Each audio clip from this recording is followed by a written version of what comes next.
NFL free agency starts on March 11th, 2026, 4 p.m. Eastern Time. And I get what you're saying. Joey, it's November.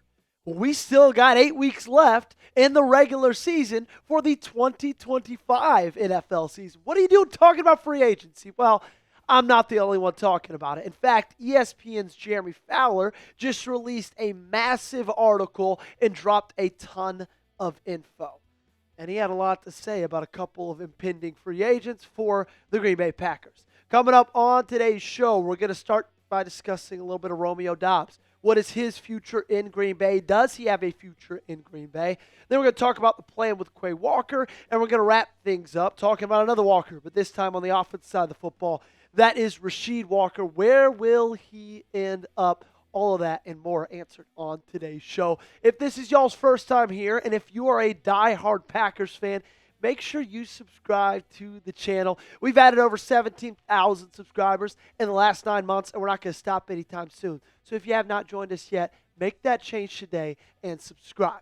All right, let's start with Romeo Doubs, everybody's favorite wide receiver on the Green Bay Packers. And the last 6, 7, I'm so mad that I just did that. Anyway, ignore me. The last 6 or 7 or 8 months for Romeo Doubs have been very, very interesting. There were some trade rumors surrounding him in the offseason. There were some trade rumors surrounding him right up to the trade deadline. Obviously, that came and went. He's still a Green Bay Packer. But will he be a Packer for long? Jeremy Fowler speaks a little bit more on that, saying Green Bay could bring him back, but that might be a challenge this close to free agency. He has played his way out of a bargain deal, serving as Green Bay's #1 receiver through the first 10 weeks. Though teams don't consider Doubs the type of field stretcher who must be double-teamed consistently. He gets open, he's tough, and he's sure-handed. And this year, all the props to him, he has been sure-handed.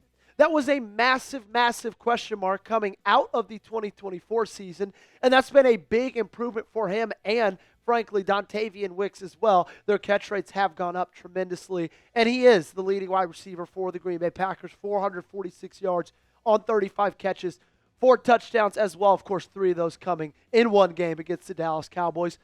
The weird thing is, though, I don't necessarily see a Doubs re-signing happening.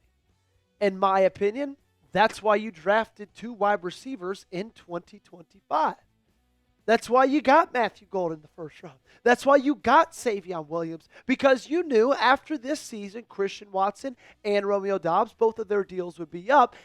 And I feel like they told us which of those 2 that they were going to prefer with the mini extension that Christian Watson got just about a month and a half ago. Once you signed him to a 1-year extension for the price of $13.5 million, that told me, okay, they prefer Watson over Doubs. And the thing about the wide receiver position is, this day and age in the National Football League, those guys are so valuable. Those guys make so much money. And I just feel like if we get to free agency and Romeo Doubs has yet to re-sign in Green Bay, somebody, some team, somewhere is going to outbid the Packers. There's some team out there in the National Football League that feels like they've got their quarterback, they've got their running back. They just need to pair him with some more good wide receivers. I mean, look at the wide receiver market just last year in 2025, this past free agency. Devontae Adams, 2 years, 200, or it's not 220 million. Wow. He's a $1,100 or $110 million player, regardless. Devontae Adams, $22 million a year for 2 years. Stephon Diggs, 3 years, $21.2 million a year. Cooper Kupp is getting $15 million. Darius Slayton got $12 million a year. De'Ami Brown got $10 million. And so I feel like with Doubs being on the block and him coming off of one of the better seasons in his career, now he has to finish it strongly, a little bit stronger than he's been playing over these last couple of weeks. I just feel like he'll get to free agency, and some team's going to be willing to pay more than Green Bay will. You think the Packers will re-sign Romeo Doubs?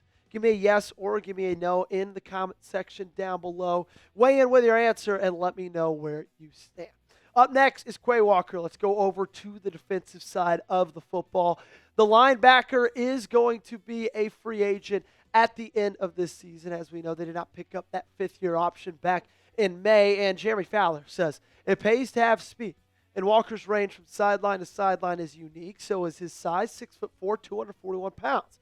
He can blitz or match up one-on-one with running backs.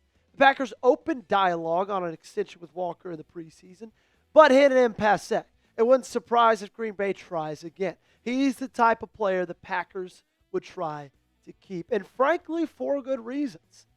77 tackles in 2025, 6 of those for loss, 1.5 sacks, 4 pass breakups.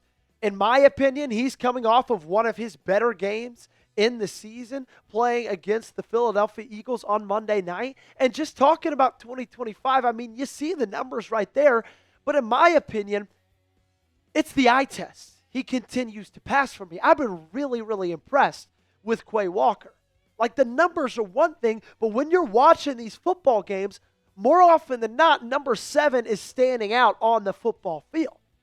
I think he's been having one of his better seasons in the National Football League. And so because of that, I would be personally shocked if Green Bay ends up not re-signing him.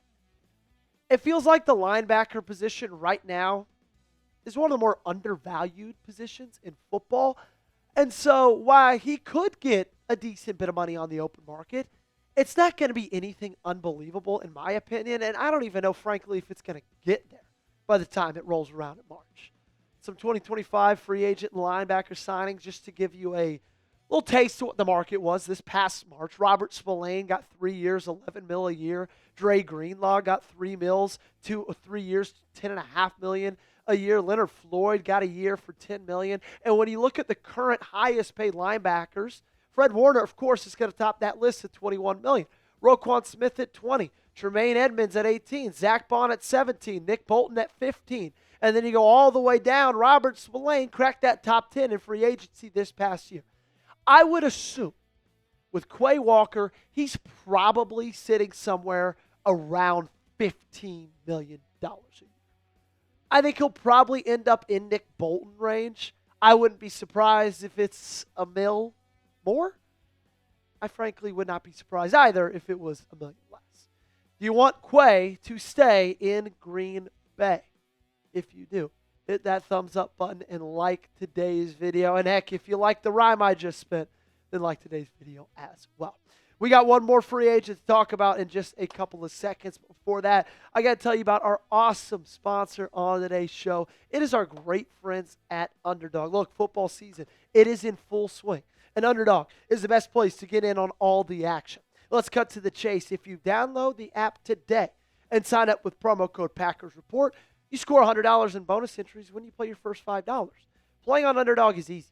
Just pick whether your favorite players will go higher or lower on stats like rushing yards, receptions, touchdowns, and more.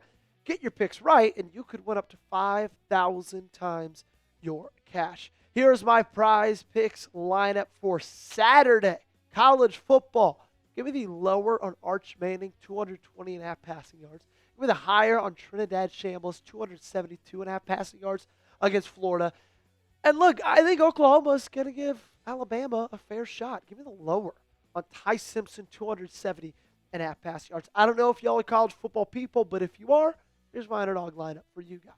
Download the app today. Sign up with promo code Packers Report. Score $100 in bonus entries when you play your first $5. That's promo code Packers Report. Underdog.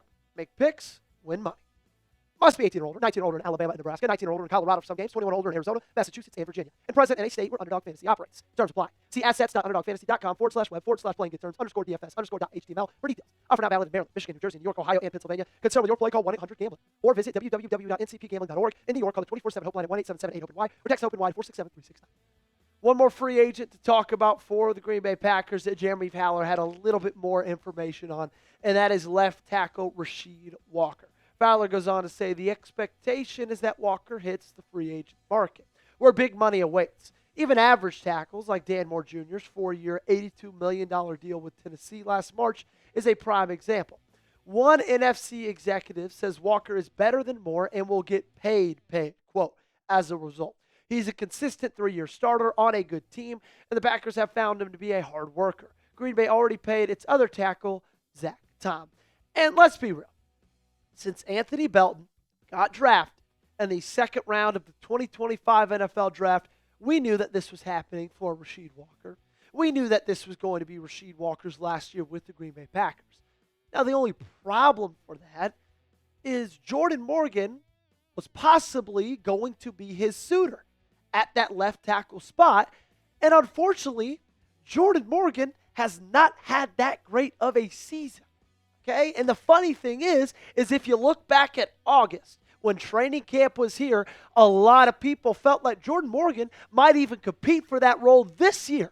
This is from Zach Jacobson, saying Jordan Morgan's following up a great game on Saturday, preseason.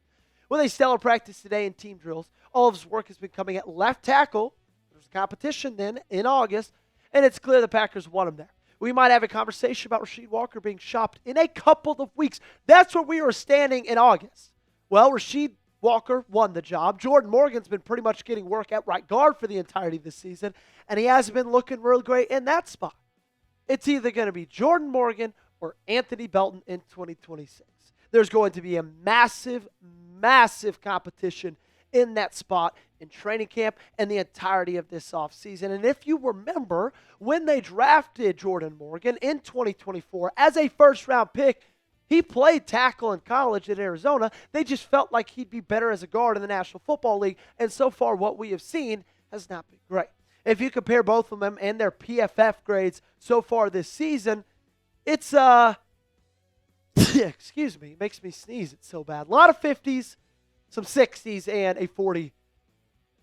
Excuse me.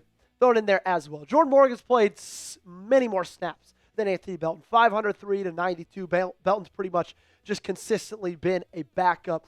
But, I mean, their overall grades, 54 to 51. Pass block grades, 61.9 to 56. Run block grade, 52 to 46. 3 penalties to Belton's 1. There's room for improvement. Let's just say that. I think they will be under a microscope over this offseason, and we'll see who ends up being starting left tackle in 2026. Choose one of these 3 players to re-sign. Romeo Doubs, Quay Walker, or Rasheed Walker. You let me know in the comment section down below. And with that, we're going to get on out of here. Make sure that you guys got me followed on social media. Make sure that you are subscribed right here to the Green Bay Packers Report. Daily videos. They don't cost you a dime.